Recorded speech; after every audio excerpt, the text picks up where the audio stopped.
Well, I wrote a book called The Archaic Revival, where the idea there is that we are discomforted. Civilization has made us uncomfortable with our humanness because these various technologies and phonetic alphabets and things like that have rearranged our sensory ratios from what they were in Paleolithic times. And that, in a sense, what psychedelics do is they hit your reset button. They address the animal body. They address a deeper level than cultural conditioning. And so you feel and experience these atavistic images and feelings that civilization has repressed or transmuted in you. And, you know, the whole premise of that book was that the 20th century, in many of its cultural manifestations, from Cubism to Dada, abstract expressionism, jazz, sexual permissiveness, hallucinogenic drugs, youth culture, a whole bunch of things, were all impulses toward the primitive, toward a return to a primal state of social organization, and that really this is the overarching metaphor of the 20th century. The 19th century saw the triumph of hierarchical order, gentlemanly values, class structure, all that constipated European stuff. And then the 20th century is experienced as chaos, you know. Cubism is created when Picasso brings African masks to Paris and begins painting them.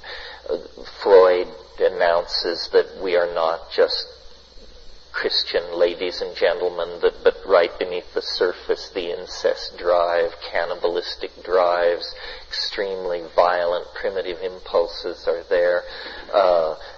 Jazz introduces syncopation into music. Women begin to display more of their animal nature through flapper dancing. I don't know. You can figure it all out for yourself. The point is, the whole of the 20th century is a turning back toward these values that had been repressed for millennia, not only by Christianity, but by the Greek scientific philosophy, the phonetic alphabet, urbanism, agriculture itself. There was a very long period in the human adventure when all of those things lay in our future, and we were far happier, I think, then, judging by our lack of need to make egoistic statements by building vast religious monuments or enslaving each other or setting down codes of laws, so forth and so on. And, of course, we'll never be like that again, but there is an impulse in modern society to recapture those values, and psychedelics are hugely effective at doing this. I mean, all this talk of shamanism and Native Americanism and getting in touch with your body and honoring gender shifts and all of this stuff is basically rooted in a more psychedelic attitude, a less categorical and constipated and print-defined, McLuhan would say, attitude toward social roles and social polity. Well, it's always interesting to me to do these around in the circle things. First of all, it seems to me, I mean, maybe this is self-congratulatory, but it seems to me that people are extraordinarily serious and together. I have a real nose for nuttiness, and I didn't so much as twitch this evening. And this is a large group, so don't loosen your chains too much, but congratulations for impressing me anyway as very sane. This is an area where I think sanity counts, There's no points gained for being fanatical or maniacal. This isn't an area where you have to push the process. The process can push you harder and faster than you may wish. So it's, once you get to this place on what we might metaphorically call your spiritual quest, once you get to the place where you hear about psychedelics, the issue is no longer then about where is the gas pedal and the spiritual vehicle. The issue suddenly becomes, where is the brake? Because, this is the fuel to go where you want to go. This is the power to lift you where you want to be lifted. Those issues are somehow now overcome. It becomes a very different game now, a much subtler game. The doorway stands open, and all it requires is courage, which is not to say it doesn't require a lot. It does require a lot, but what it is courage. Very few people go to the ashram for their daily meditation with their knees knocking in terror over what is about to sweep over them. They are pretty confident that they've got it confined and nailed down. It isn't so with this. I mean, I've done it many times. There are many people here who've done it many times, and the survivors are not confident. It doesn't build hubris in you. It doesn't promote bravado, because you know how quickly and horrifyingly it can cut you down to size if you presume it, or if you presume you understand it, or if you presume to use it. So sometimes the issue of magic and power comes up. I wouldn't get near that. My goal is to see more, to understand more.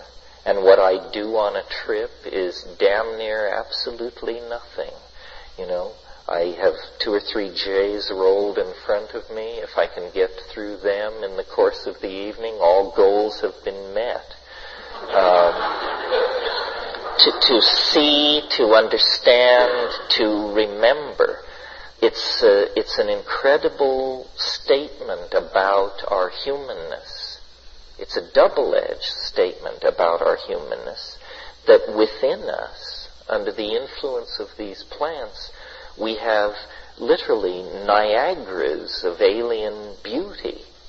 I mean, when I go to Manhattan, I go to the Met and the Guggenheim, and I haunt the galleries of Soho. When I take mushrooms, I see more art in 20 minutes of behind the eyelids hallucination in total darkness than the human race seems to have produced in the last 1,000 years. Well, so on one level, that's an incredible statement about the human capacity to generate and be in the presence of beauty.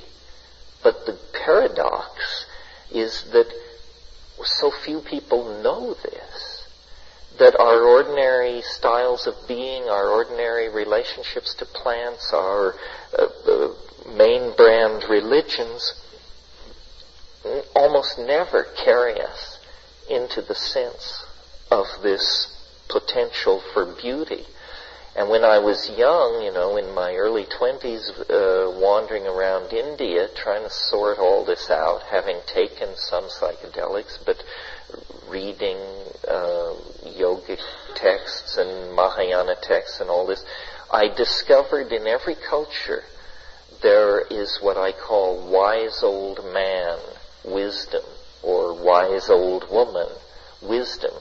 In every culture at evening you see sitting on porches men smoking pipes, old men. And these guys know something. They know something about life, how to till the soil, how to raise a family, how to shepherd children through their marriages and so forth and so on. But what I did not find in these cultures was any knowledge of this gratuitous grace. This is like a secret of some sort.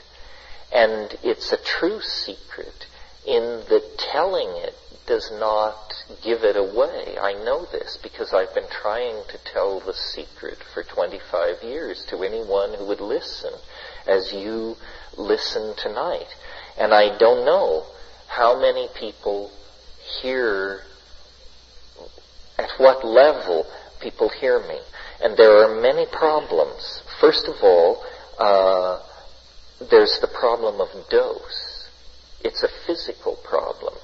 You can take a little of a psychedelic substance, or an effective dose, or a lot, or too much, and medically not be in any particular danger. The LD50 of these substances is such, let's take psilocybin as an example. Psilocybin is effective at 15 milligrams for a 145-pound person.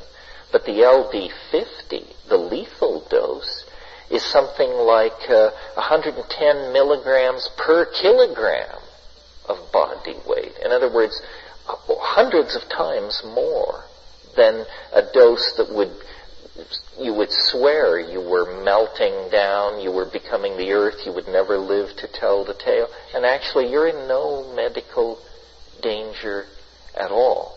So people have experiences of different dose levels.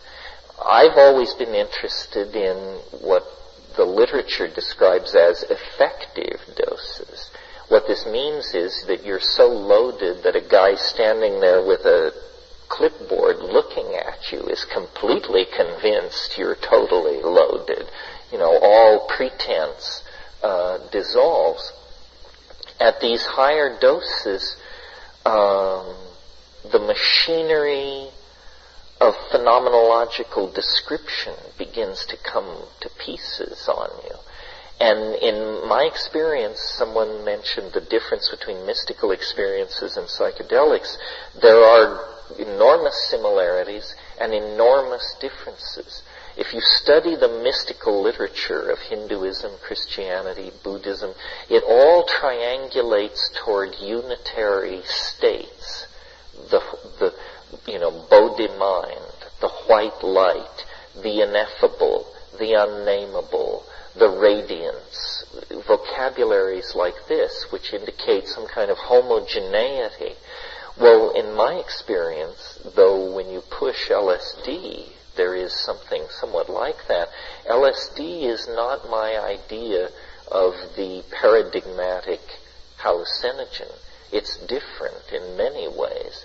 Psilocybin is more the paradigmatic hallucinogen, and when you push it, there seems to be not this merging into the radiance, but a revelation of multiplicity, of detail, of complexification within complexification. Everything gives way to everything else. Everything is interconnected to everything else. But the impression is one of an overwhelmingly bewildering perfusion of phenomena. And, I've discussed this with lamas and these sorts of people, and they say, well, you're in the realm of samsara. You're in the realm of the multiplistic. Perhaps, but the sense of a hierarchy of judgment doesn't feel right. Somehow this all and everything, this teeming multiplistic universe that is revealed, seems to carry a message of ecstatic and transcendental import.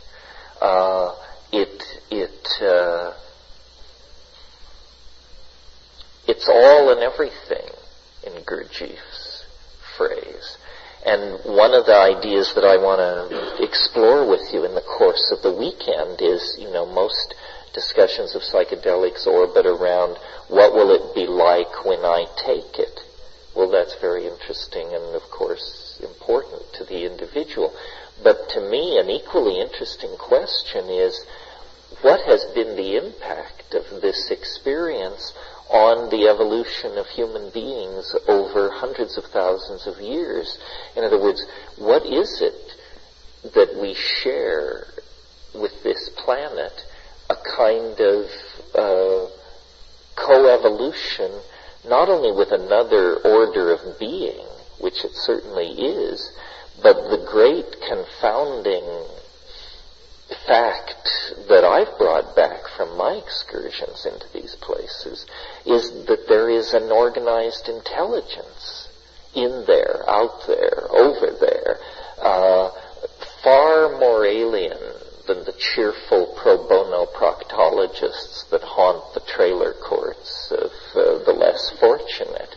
A truly alien presence, not interested in our gross industrial output or in imparting, salutary technology upon us.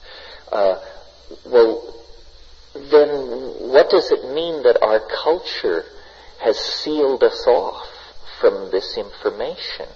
I mean, our culture claims under the aegis of science to bring us news of quasars,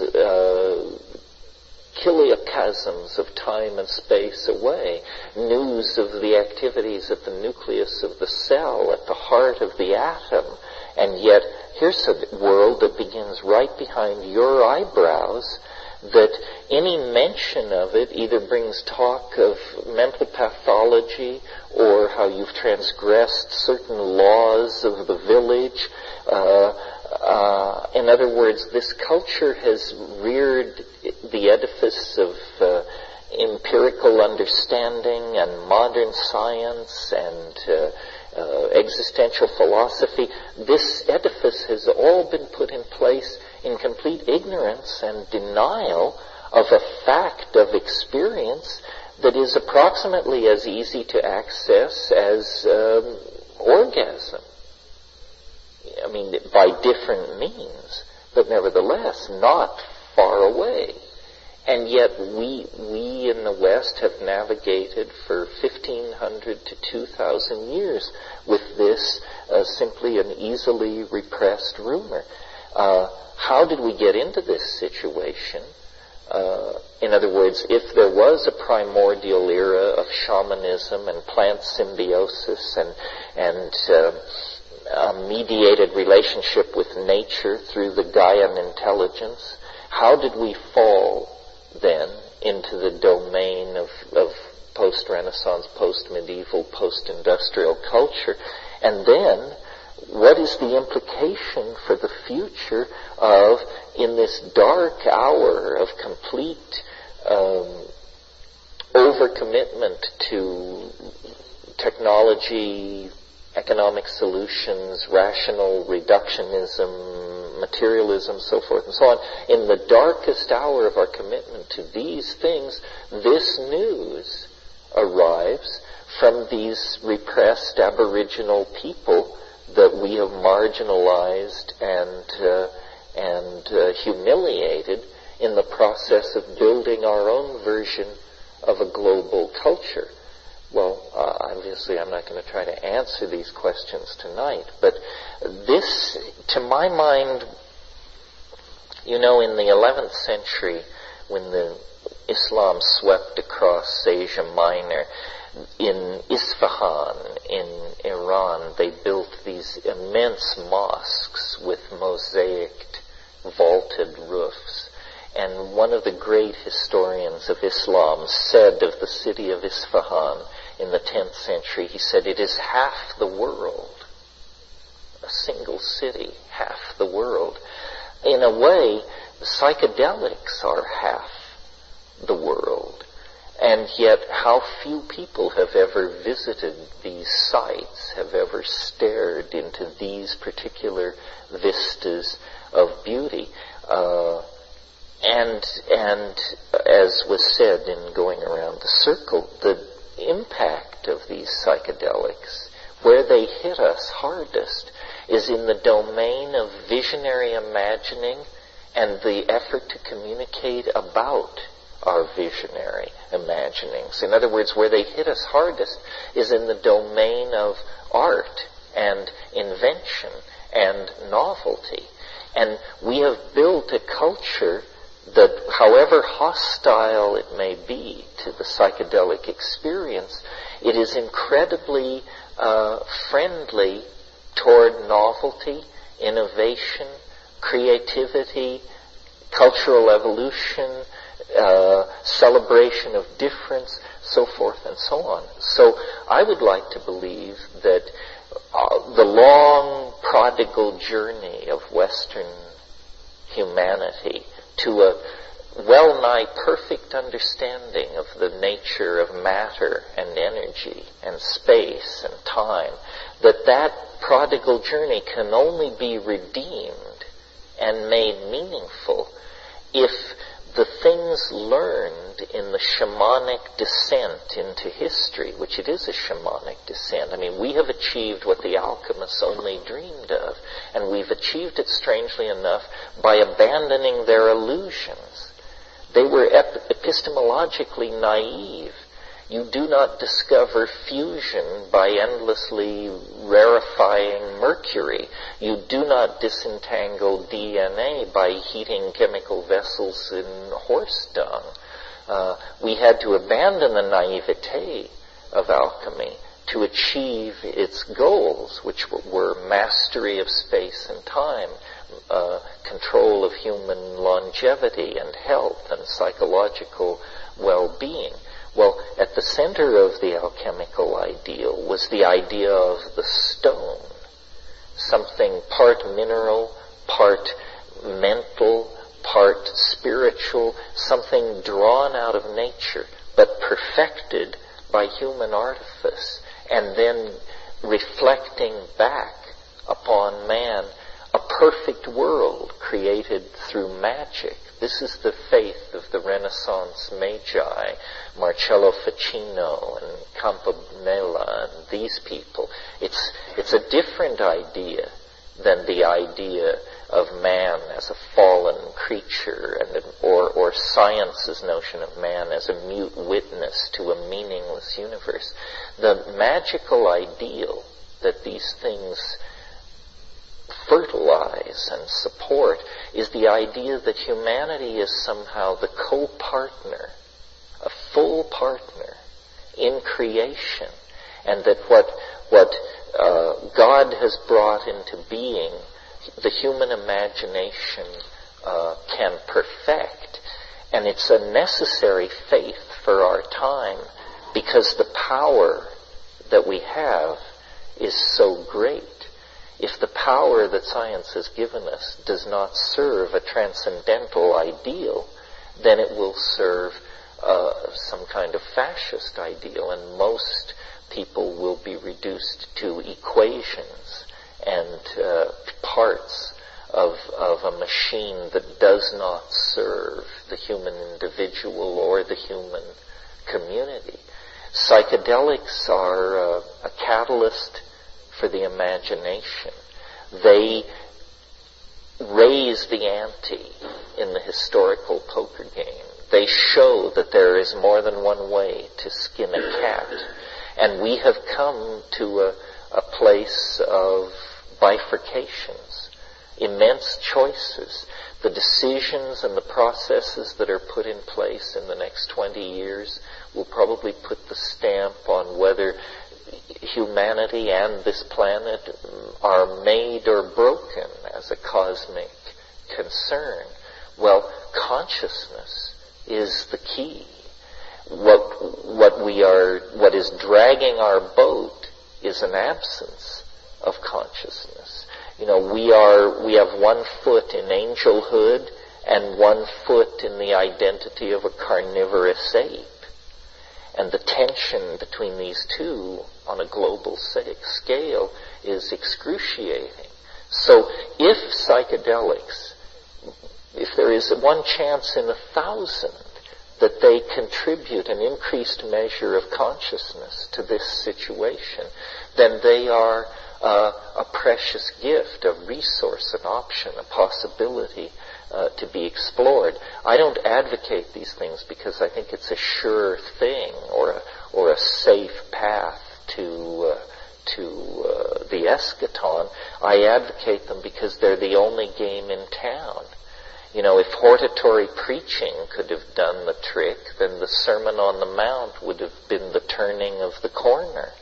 But we have Buddha, we have Christ, we have these examples of enormously insightful spiritual beings who have delivered their message, and humanity has continued to flop on the seamy side. So it's not about an idea. An idea is not sufficient to transform us. It's about an experience. And this is the only experience I know that in the time given to us, on the scale given to us, we have a hope of actually cutting through the detritus of our historical experience and building a true human community. On days this nice, my parents used to make me go outdoors.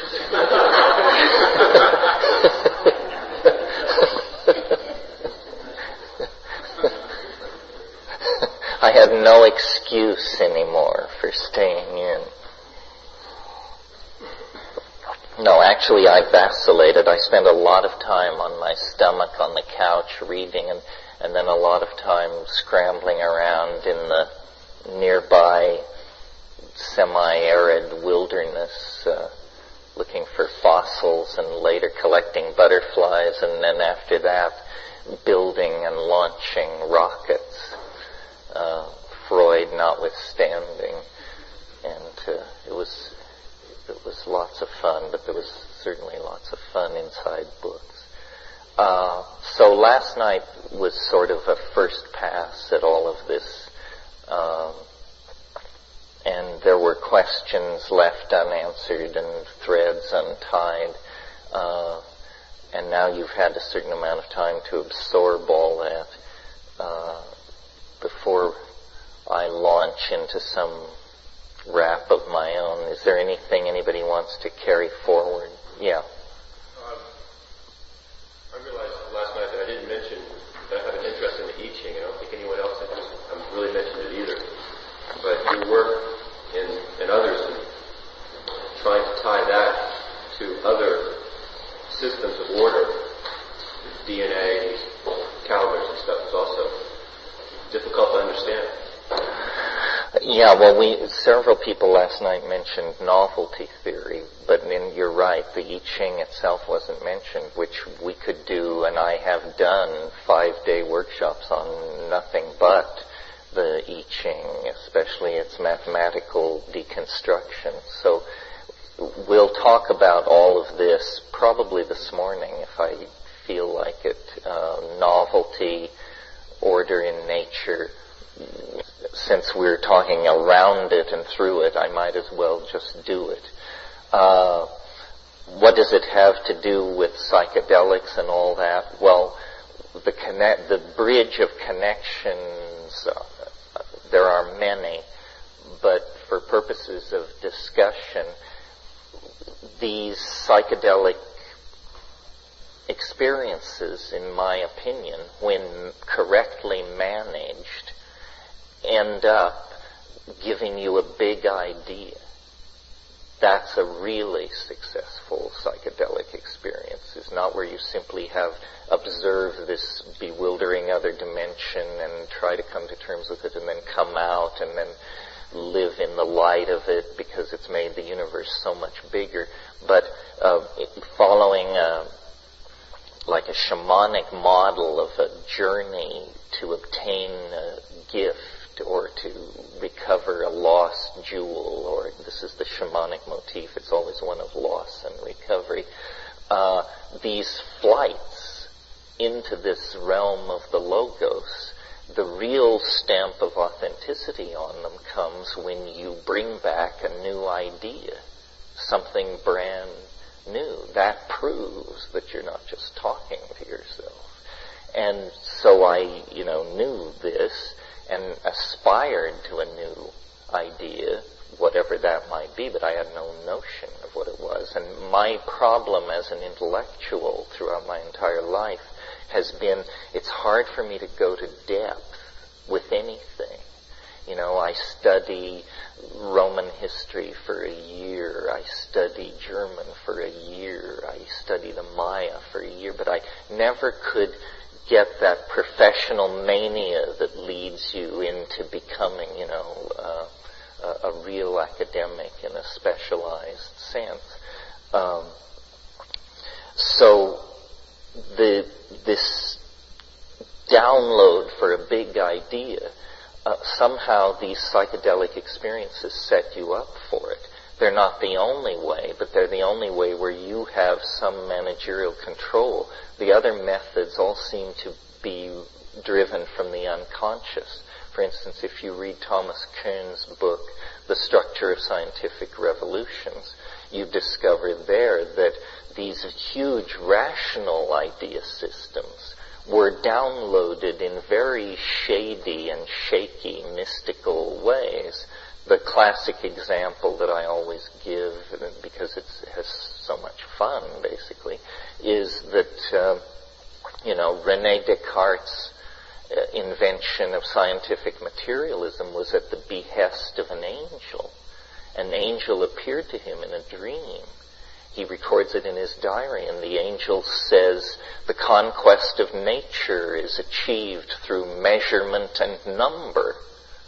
And he awakens the founder of French empiricism, materialism, and derivatively a whole branch of modern science at the behest of an angel in this occult drive to understand nature. This is the amazing thing that the Greeks unleashed, this idea that we can not only mythologize the world, but that there is another way of looking at it. We can understand it. And, they started out simply, what is air? What is fire? What is earth? And, after 2,500 years of this, we've pretty much figured out what the standard moves are. The history of Chinese philosophy and the history of Western philosophy are the same schools by different names. You get atomic materialists, you get spiritualists, you get what's called occasionalism, you get all the possible adumbrations of a mind's position in relationship to being in the search for these ideas. Well, my idea, which came to me, I don't say I channeled it, because I find that vocabulary infantile and obnoxious. But on the other hand, I don't take credit for it in the way that I don't feel elevated by my genius for having done this. It was definitely unfolded for me at a conversational speed by an intelligence for which I was little more than the secretary. And the idea is this, and I'll start with the outlines and then move into the details. First of all, that two facts about nature have been overlooked by science, and that these facts are so overwhelmingly obvious once you begin to talk about them, that ordinary people like you and I, by talking about them, can actually satisfy ourselves that these two aspects of nature, these two related aspects of nature, had been overlooked or not properly weighted in philosophical discourse. And here's what they are. The first one is, as you go back in time from the present moment, the universe becomes a simpler place. This is a huge generalization, and it's true. And let's state it now a slightly different way. Let's imagine we're at the moment of the Big Bang, or the moment when the universe flashed into existence 15 billion or however many billion years ago. It was a very simple thing. in the first, nanoseconds of its existence, it was some kind of integrated plenum. It was smaller than the diameter of a proton. All particularity was coextensive in this tiny area. And then it began to expand. But for many milliseconds, it was a pure electron plasma.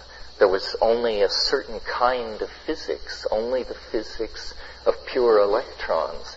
The universe had to cool over minutes and millennia for atomic systems to form, so that electrons could actually go into orbit around the atomic core and not be overcome by the greater dissipative power of high thermal radiation.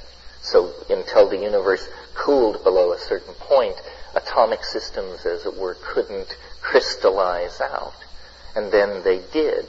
And there at that moment, a whole new set of phenomena in nature emerged, in David Bohm's phrase, emergent phenomena. There had been only a universe of pure electrons. Suddenly there was a universe of hydrogen and helium atoms, much more complex organisms, if you wish. Well, so then the whole story of the universe is a story of progressive complexification accompanied by this phenomenon of cooling. And the universe of hydrogen and helium atoms, under the influence of gravity, these things were aggregated into huge masses where pressure rose at the center of these masses from the weight of the stuff above. And at a certain point, the curve of pressure passed through a point where a new phenomenon, hidden in the structure of being, but previously not by any phenomenon proclaimed, emerged. A new phenomenon, fusion. The stars began to burn. And this process of nuclear burning, this nuclear chemistry, created heavier elements. Instead of a universe now of hydrogen and helium, suddenly you have a universe which contains sulfur and iron, and for us, for our story, carbon. And at that point, it's like the rest was inevitable. The rest is just filling in the blanks, drawing the dots. I mean, it takes 14 billion years, but with carbon present in the universe, this force, which I identify and call novelty, could begin the long march forward toward this teleological ideal, this purpose, which it beckons at the end of time. What makes this idea radical, one of the things which makes it radical, is that it doesn't simply assume that history and becoming is the unfolding of causal necessity. It assumes instead that there's some kind of an attractor, that events are not just bubbling forward probabilistically and randomly, but that they're actually caught in some kind of field that is pulling everything toward a conclusion. And this, so I'm making this more complicated than it needs to be. The basic perception is the universe has grown more complex as we approach the present. Now, this is a huge law, if true, because it's a statement about physical matter. It's a statement about organic organization. It's a statement about culture and society. It's a statement about your own psychology. Things complexify through time. But science has never said this. It's not even, the theory of evolution says biological systems grow more adaptive through time. But there's been a real phobia against any teleological implication from that.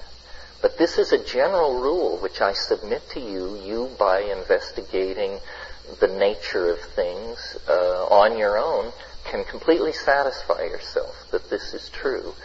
Well, when you start thinking that way, that it begins to look like nature on all scales is some kind of an engine which produces complexity and then conserves it and uses it as a platform to proceed deeper into complexity. It's a kind of anti-thermodynamic flow. It's a dissipative, it's what's called autopoiesis by one school. So this tendency has been completely overlooked by science. In fact, science's most secure statement is Maxwell's second law of thermodynamics, which says all systems tend to disorder over time. But what it means is closed systems, all closed systems tend to disorder over time.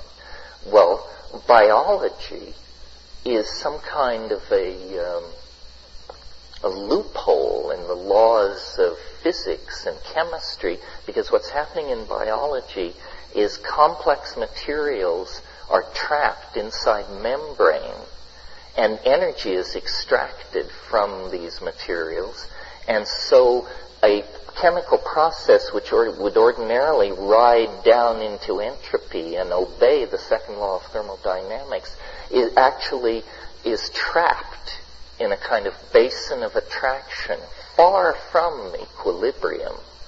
And people, physical chemists look at this and say, well, but it's ephemeral. It just happens on the surface of the earth, and it's very fragile, and death is everywhere. It's a fluke, basically, is what they're saying.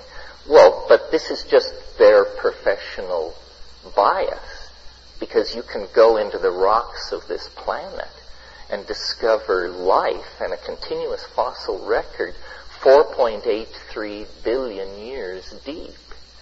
The stars that you see when you look out at the Milky Way at night, the average star lasts 500 million years.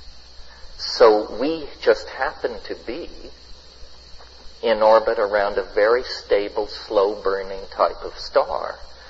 But in fact, life on this planet has already proven that it is more tenacious than the stars themselves by 5 times. So you can't discount biology. Biology is clearly a player on a cosmic scale in this universal game of capturing energy and resisting entropy. So novelty theory says that this general law that nature conserves complexity reaches its culmination, or its most interesting intersection of discursiveness, in ourselves. That we then look different to ourselves by this theory, because we are the most novel phenomenon around. So suddenly, what positivist materialism teaches about man's place in nature is that we're lucky to be here. It's a cosmic accident. Purpose is conferred. It's this totally existential, you're on your own, make it up, don't make it up, who cares, doesn't matter anyway, kind of modernism. If in fact nature, we have identified nature's purpose as to create and conserve complexity, then suddenly we become We are returned for the first time since the 16th century to the center of the cosmic stage of a universal drama of salvation and redemption. Isn't that weird? I think so. Yeah. Thinking about making that shift to considering the human experience as kind of central to our understanding of the planet, and then seeing some of the environmental movements like Earth First that place a large emphasis on valuing ecosystems and other animals and plants as on the same level as us. It's kind of a dichotomy, I think, between some of the movements trying to save the planet. You know, some environmentalists would rather see humans not even be here, and that as a way to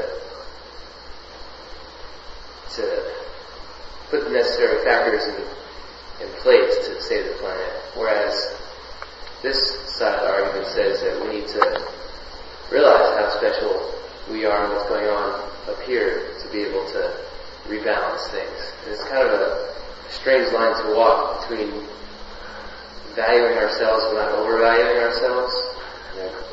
Can you see that? No, I agree. It's very tricky. There's almost like a bifurcation where it's hard to see how you can have the cake and eat it too.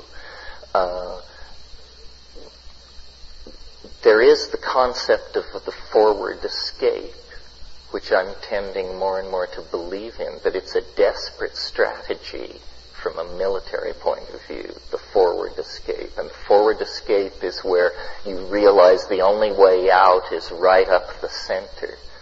And then you have to get traction and go right up the center. What's happening is that so much power is being given to man or taken by man from the universe through the power of scientific understanding that we are becoming the masters of the planetary destiny whether we want to be or not. And you're right, it's the choice seems to be between some kind of primitivism, an archaic revival that abandons technology and tries to redial the last sane moment we ever knew, or some kind of Gnostic rejection of the world of nature and matter and a complete commitment to machine symbiosis and a cosmic destiny and, life extension, star flight, cloning, the whole mega trip. And of course, it's not going to be one or the other. It's going to be both and. There's going to be a spectrum of possibility. How the actual details of how do you go to the stars and save the earth, I don't propose to discuss it or really know. I do think, the French sociologist Jacques Ellul once said, he said, there are no political solutions. There are only technological ones. The rest is propaganda. And he wrote a whole book in which he defined these terms: political solutions, propaganda, technical solutions. And I tend to think that's true. What we have to deal with in this millennial narrow neck of constricted possibility, where it still feels as though the human race could skid off into the ditch, is we have to deal with the fact that we have built institutions that do not serve human purposes, but that are like automata or golems among us. Corporations, religions, cabals, ethnic tribalism, and these things are like the psychotic architectonics of the unconscious that the information age is causing to suddenly emerge for the inspection of those who have eyes to see. So we are our humanness is not endangered by our machines. It's endangered by these institutional entities that, and the most spectacular and obvious example, of course, without, getting into the whole thing, it is corporate capitalism. Simply because corporate capitalism has the intelligence of a termite at the organismic level. And all it understands is its agenda, and its agenda is to take cheaply extracted raw materials and fabricate them into expensive finished products which are sold to well-heeled markets in the high-tech industrial democracies. And it can't propagate that cycle on the closed surface of this planet much longer without the contradictions becoming unbearable. But it doesn't know that. It has a very low-grade intelligence. So how we communicate, we're all ready to switch on a dime to the new paradigm if we can just figure it out. The problem is to switch these enormous dinosaur-like institutions in which we have invested our lives and our economies and our scientific research establishments and our civil hierarchy and so forth and so on.